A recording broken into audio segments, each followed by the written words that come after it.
It's do or die time for this Texas Rangers, and man, I really hope they don't die.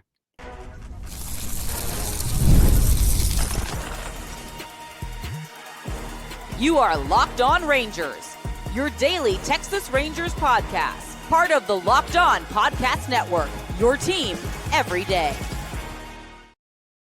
You are locked onto the Texas Rangers, the first and best daily Rangers podcast. I'm Bryce Patrick, a criminally addicted Texas Rangers fan, covering this team for 12 seasons, including all 7 as the founder and host of this podcast. Thank you all so much for making Locked On Rangers your first listen every single day. If you're not already, you can follow me on Twitter at Bryce Patrick. You can follow the show at Locked On Rangers. Hit subscribe on your favorite podcasting platform and on YouTube, where the best way can help grow the show is to comment nearly any single thing below. Now, on today's show, we're talking about the biggest series of the year, a chance for the Rangers to make up some ground in a hurry in the AL West chase, and a chance for them to get right after 2 tough days to finish what was a crucial road trip where the Rangers looked amazing and then less so. Before we get into all that, this episode is brought to you by 5 Hour Energy. Enter for a chance to win your dream golf trip for 2 to any golf tournament in the USA. Visit 5hewin.com for full rules and entry. No purchase necessary. Excludes Masters tournament ends October 31st, 2025. Now, the Rangers head into this weekend 72-69, 5 games behind the Houston Astros in the AL West chase, and just a game and a half back of the Seattle Mariners, who just got swept by the Tampa Bay Rays. The Rangers are the first team out of that wild card, and as of right now, still hold the tiebreaker in the season series against these Houston Astros, but it will really be determined in these next couple weeks. The Rangers have 3 games starting tonight against the Houston Astros in what has got to be the biggest regular season series in a long time for this Texas Rangers squad. This is going to be absolutely massive for the Rangers to take all 3 of these games, because the Rangers at this point can't really afford to do anything but take all 3. Had they been able to just squeak out a couple more wins and have a perfect road trip, which again would have been asking a lot, but with the way they were playing, it definitely seemed viable. And this is going to be there's no way around it. This is the biggest series of the year. And if the Rangers don't at the very least win this series, you would really kind of need them to sweep this series. The Rangers sweep this series, they're still 2 games out of the AL West top spot, but they would also maybe surpass the Mariners, who have just been playing pretty awful baseball right now. They've been playing pretty awful on the road, and they're going to Atlanta for some crucial games in this AL wildcard chase. But the Rangers aren't just chasing those Mariners. They've also got plenty of other teams ahead of them in this race. I think that the AL West title is maybe their best shot at this, because there are several teams behind them in the AL wildcard chase that are on their tails. And, well, at least one of them has the season series tiebreaker over the Rangers in the Kansas City Royals, as do, I believe, the Rangers might have split the season series with the Tampa Bay Rays.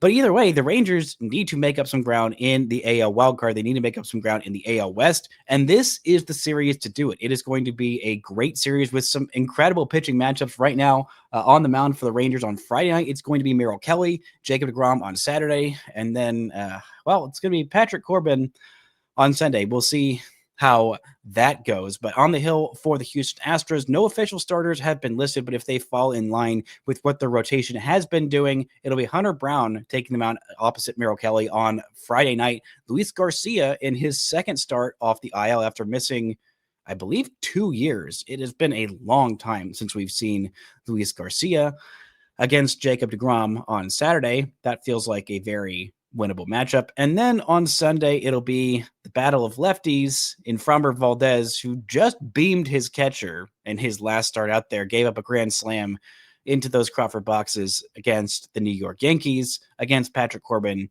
on Sunday. This is going to be massive for Merrill Kelly, who has looked pretty good his last couple starts out there. The first few with the Rangers weren't as great. They were not up to the Merrill Kelly standards. And this kind of shows you what the Rangers, if they do get into the postseason, what they can expect from Merrill Kelly in a big game. This Houston Astros offense has been struggling as of late. They did get a huge boost back before this series against the Yankees. Actually, I think it was about a week ago. And the biggest bat in their lineup, who has not been having a good year, but is one of the most feared hitters in baseball, that is Yordan Alvarez. He has played in just 38 games this year, and he's really turned around those numbers in the last week and a half. He has been just on fire as of late. He is a big burly man, but everybody else in this Houston Astros offense has been a bit problematic. I mean, they have not been the Astros offense we have been used to seeing over the last couple of years. Even their pitching staff has not been up to snuff with what we've seen the last couple of years. Yes, they do have Hunter Brown, who's having a phenomenal season, probably going to be a top 5 Cy Young finisher. They do have Framber Valdez, who overall hasn't been as consistent this year, and really subject to the whims of the highs and lows for sure. They've had so many injuries, including big injuries to Hayden Wisniewski, who was one of the guys who they traded for in the Kyle Tucker trade. Big injury to offensively to Isaac Paredes. That's why they ended up making the move for Carlos Correa. Well, this will be the first time the Rangers see him back in a Houston Astros uniform alongside Jeremy Pena and alongside Jose Altuve, who has not been having that great a year for Jose Altuve standards. After an incredible start to his year, rookie Cam Smith has really fallen back down to earth. His OPS plus is 14 points below league average. Still playing somehow great defense in right field, even though he's been an infielder for his entire career. Don't really understand what exactly is going on with that. But this is a matchup where the Rangers overall this year, in terms of their run differential, have been a significantly better team than the Houston Astros. The Astros have been struggling as of late, and this Rangers pitching staff is a team that will make you struggle to score. With Merrill Kelly on the hill on Friday, with Jacob deGrom on the hill, and with a rested bullpen that just got some reinforcements we'll talk about a little bit later. This is a matchup the Rangers should win. This is a matchup the Rangers should take 2 out of 3. We'll see what Patrick Corbin looks like on Sunday. He has been really just hot and cold this year. He's either been great or he's been terrible as of late. I mean, he had 8 shutout innings a couple of starts ago, and then his last start against the Diamondbacks, he just got shilled for 2 homers in his first 2 plate appearances. I mean, 3 homers the first time through the order, then settled down, and then it ended up looking a little bit worse than it ended up being at the end of that game. But still, the 4 or 5 starts before that 8 shutout innings against the Los Angeles Angels of Anaheim, it was not great for him, and it's not ideal to start him on a day where you really need every single win you can get. And the Rangers will be opposite Framber Valdez, who for the most part this year and in his career has been a very, very good pitcher who has given the Rangers some fits at times. But this is going to be a series where the Rangers might be a little bit shorthanded in the number 1 Astro killer. We're talking about that, and a pitcher who has just got off the IL to supplement this bullpen in a hopefully high leverage trusted role. We'll talk about that and more right after this.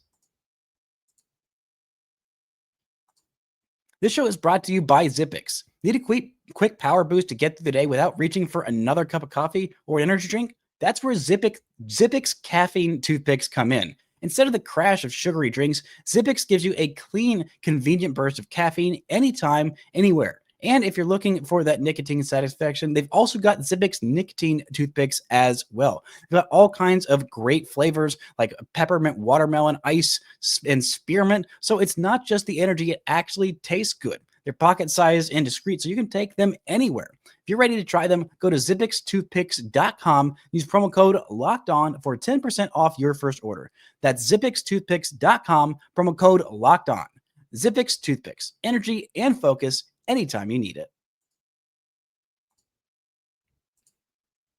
Shout out to the everydayers for making Locked On Rangers your first listen every single day. On Monday's show, I'll be back and talking about this weekend series. Hopefully, a series that the Rangers can right their wrongs from earlier on in this season. Heck, had the Rangers taken care of business and a couple of things broken their way better earlier on this year, the Rangers might have already won this season's series, because the Rangers are just 1 game up in the season series so far this year. They split a 4-game series in Arlington where the Rangers probably should have won all 4 games. Then they took 2 out of 3 in Houston right ahead of the All-Star break, and the only game that they lost was a game where Jacob deGrom pitched brilliantly, and the Rangers just barely lost by 1 run in extra innings. And so had those games gone a little bit differently, the Rangers might already have locked up this season series, might already be in a postseason spot, and this might not be the do or die series that it is shaping up to be right now. But that's not the way this thing went. This is not how this season has gone. That Sunday game, man, I don't think I don't know if I've been more pissed off, just straight up angry at a baseball game this year than the game where Jack Leiter absolutely obliterated these Astros hitters for 7 innings and then ended up giving up a 3-run bomb, and the Rangers end up losing a game that they absolutely dominated in the finale of that 4-game series. A huge critical Sunday Roku leadoff game that I watched with company, so I had to actually behave myself while watching one of the worst meltdowns of the year. But the Rangers are getting some help in their bullpen. A guy who has not pitched in more than a week, Danny Coulomb, has not pitched since not this most recent Tuesday, but the Tuesday before that. He was placed on the IL with left shoulder fatigue. So he is not going to be pitching until, at the very earliest, it's retroactive to the first, which is as far back as you could retroactively put someone on the 15-day IL as a pitcher. So his earliest return will be in the middle of the next Houston Astros series on the 16th in Houston.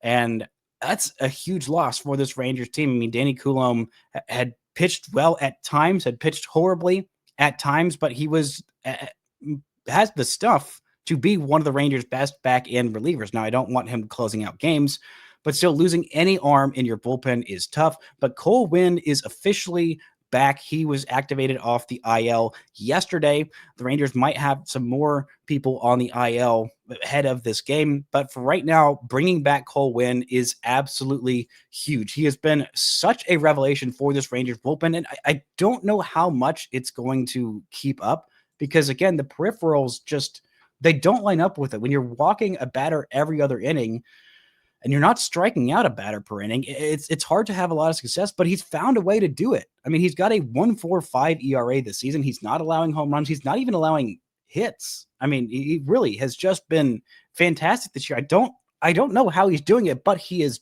doing it.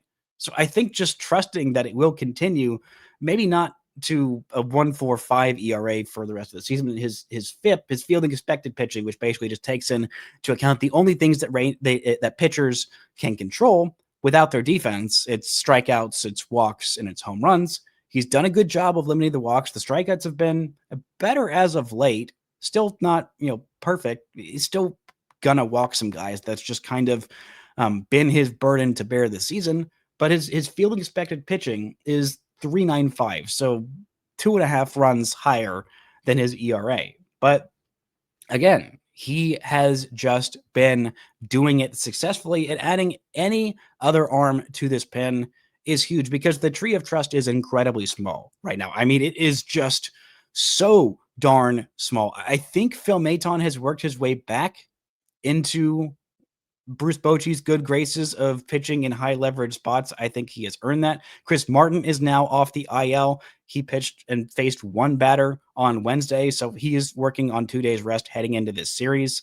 That is great news for this Rangers bullpen that very much needs it. Sean Armstrong, I think, is the Rangers closer right now. I don't know. I really don't know at this point, but he had pitched so many times in that Oakland series, and even to finish off that one win the Rangers were able to squeeze out of Arizona in a miracle comeback win that Sean Armstrong pitched the bottom of the 10th inning, worked his 6th save of the season, which the Rangers very much needed. And then Robert Garcia has looked much better as of late. So, I mean, we'll see what this bullpen actually looks like in practice heading into this series. I don't think we're going to see Caleb Bosley at all in this series, I hope, unless one game gets just completely out of control in a bad way. I don't think we'll see him if it gets out of control in a good way, because I don't know that you can trust Caleb Bosley right now to hold even a massive lead, because I mean, he gave it up on Sunday in a game where the Rangers needed him to just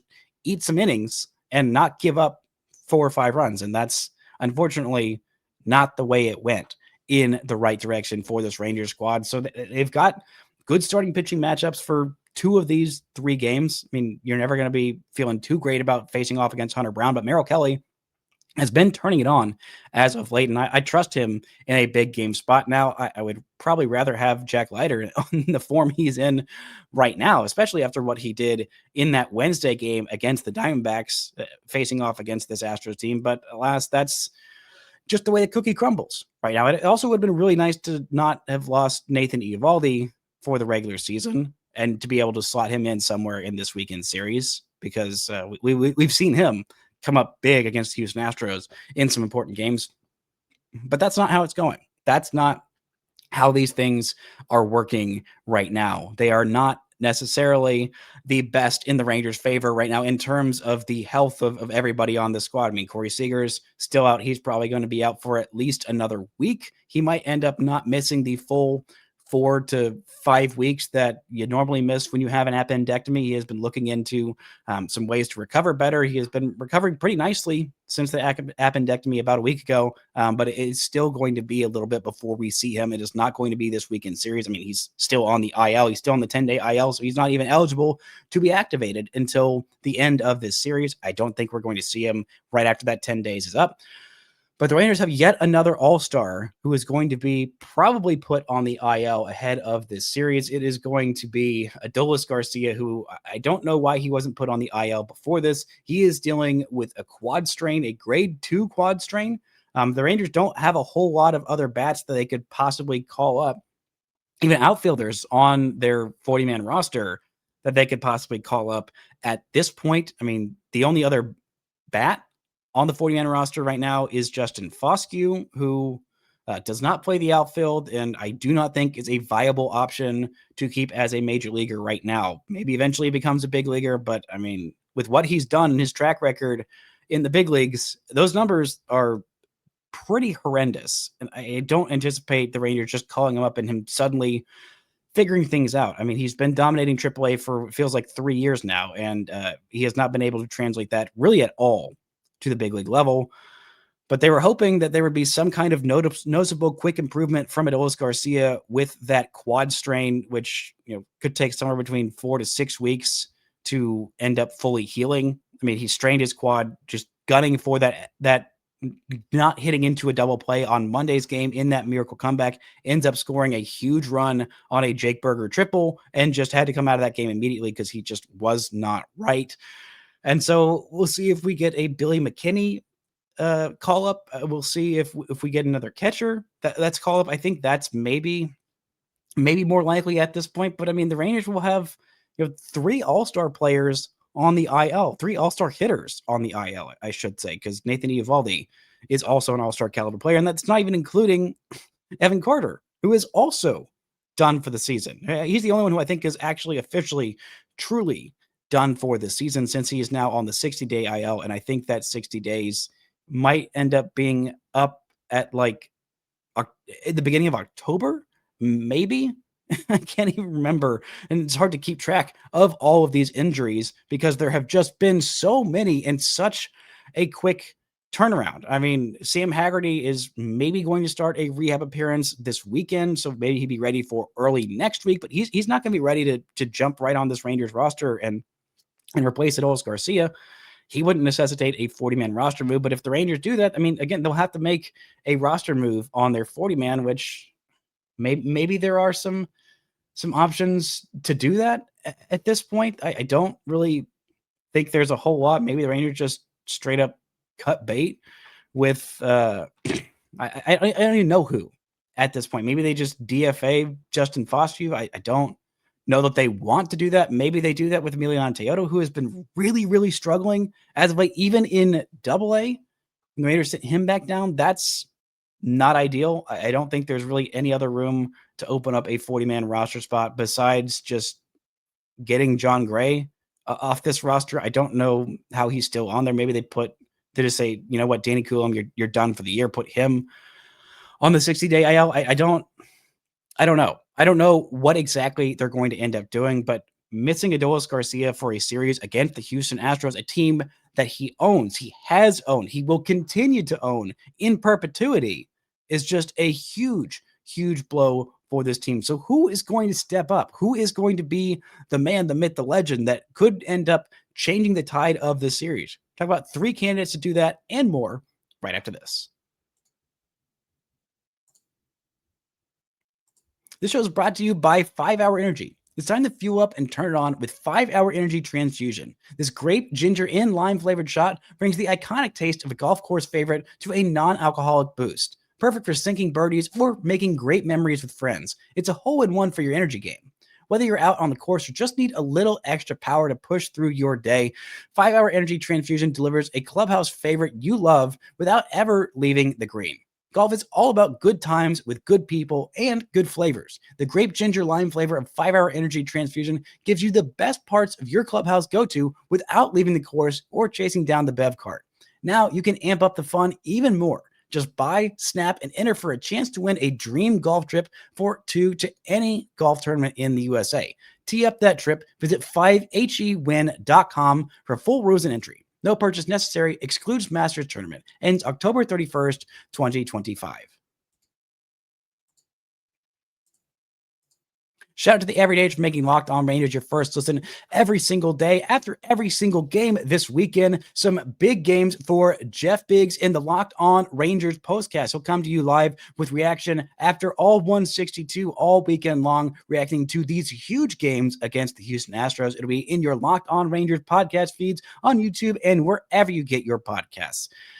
Now, the Rangers have the work cut out for themselves in this series. The offense has been pretty mid as of late. Heck, both these teams, I mean, really all 3 of these teams in the AL West, I mean, vying for the AL West title. I saw a tweet yesterday. I can't remember who it was. I retweeted it because it made me cackle out loud.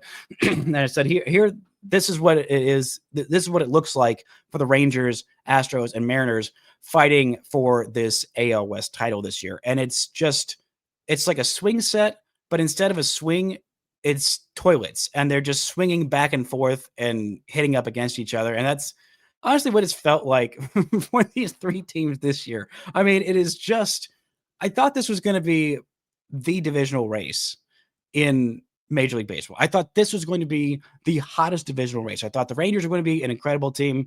I really thought the Mariners were actually going to do it this year. I mean, they've had incredible pitching forever. This year, their pitching has been mid. Their bats have been actually really good. I mean, Cal Raleigh is having the best hitting season we've ever seen from a catcher. Julio Rodriguez is finally hitting in more than just 1 month in a season. I mean, the depth of their lineup is really darn good. They brought back Geno Suarez. They brought in Josh Naylor. I mean, Mitch Garver is having a better season than he had before. I mean, they've got just a really deep lineup. Heck, Jorge Polanco has been a really, really good bat for them. And still, they just have not done it because the pitching has come back down to earth. I thought maybe the Astros, this wouldn't be the year that they, run away with it because, I mean, they've got so many injuries to their pitching staff. I mean, they've got a good team. I didn't think the offense would be this bad. I didn't think Christian Walker would be a negative 0.3 WAR player at this point in the season, but that's kind of where we are. I also didn't expect the Jeremy Pena breakout, even with Jeremy Pena breaking out and Isaac Paredes being fantastic for them for the first 94 games he played this season, and Cam Smith having some big moments, and heck, even Jake Myers, who right now is on the IL, is having a 2.7 baseball reference for season in just 89 games this year.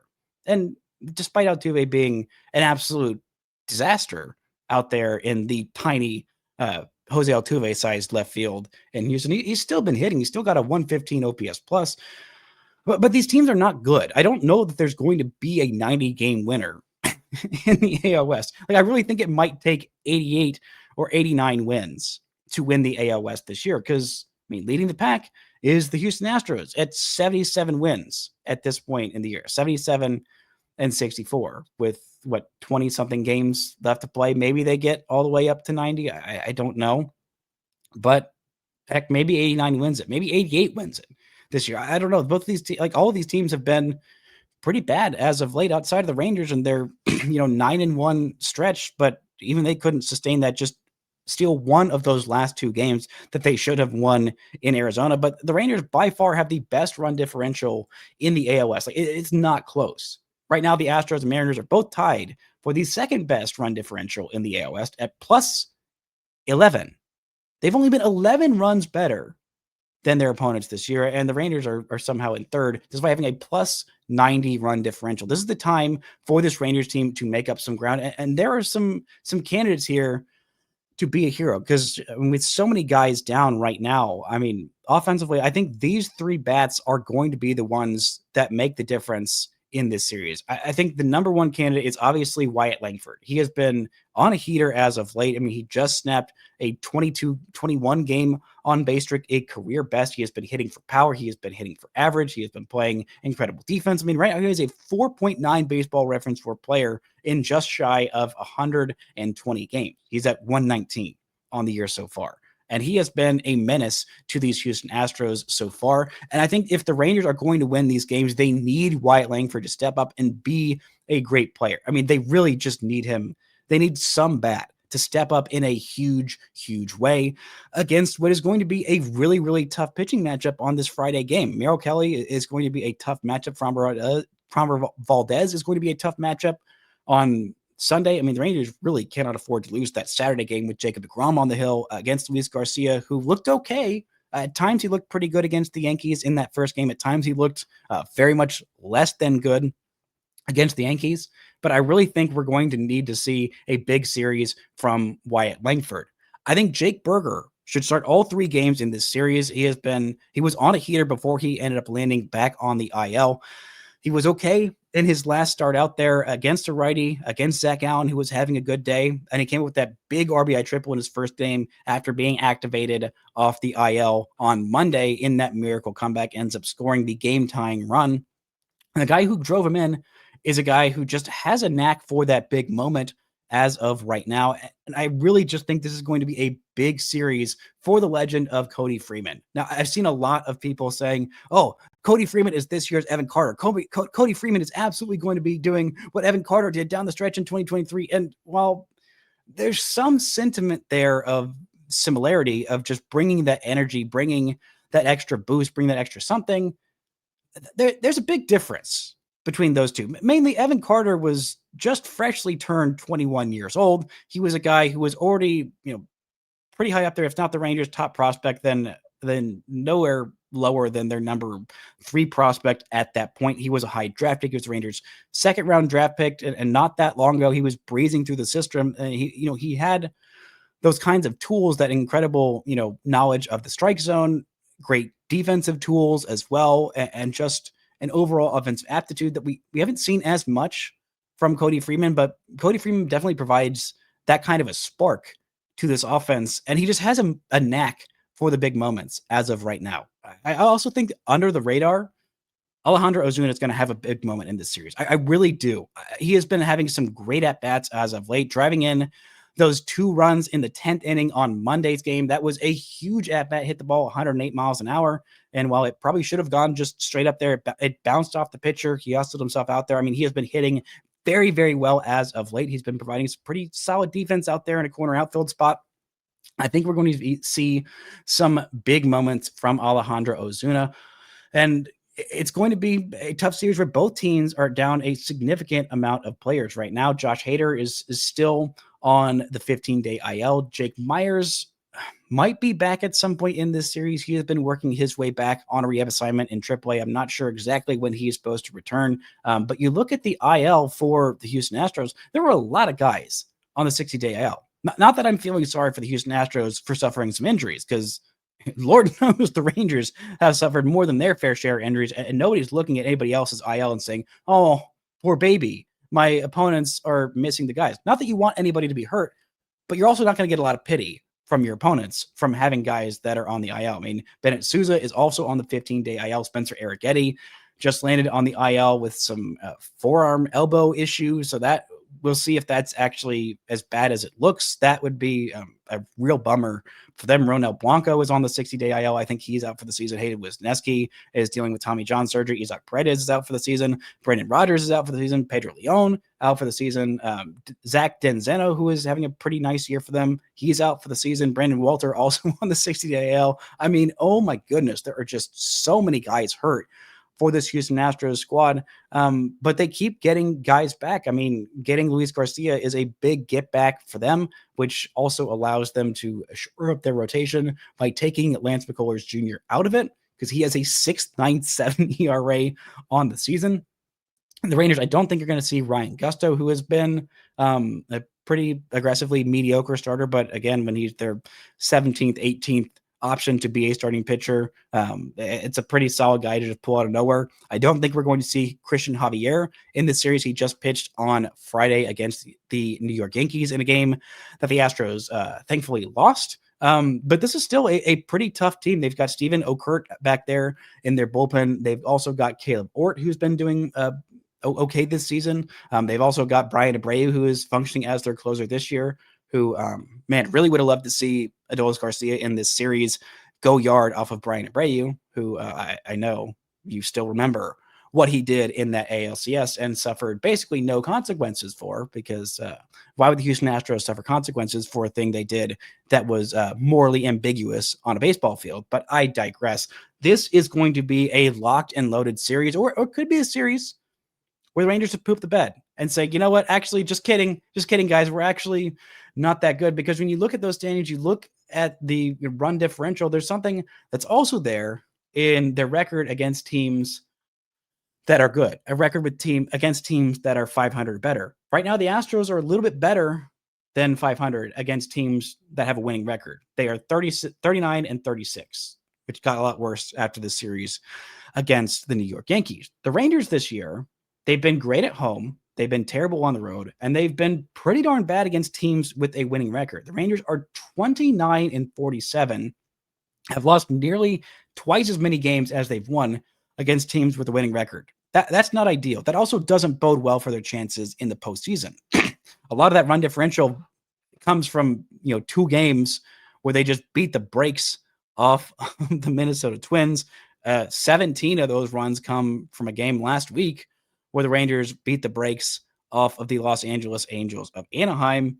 There have been a lot of blowout wins for this Texas Rangers squad and not a whole lot of blowout losses. So, I mean, this is the chance for this team to prove themselves legit. This is the chance for this team to make up some ground in a hurry against a team who they absolutely hate. And they've got a bunch of rookies who don't know any better than to say, hey, why not us? Why not this weekend to do something? Why not take a chance now and actually go on a run for the first time this season? That's going to do it for today's show. Thank y'all so much for listening and subscribing. And until next time, don't forget to enjoy Silver Boot Texas Rangers baseball.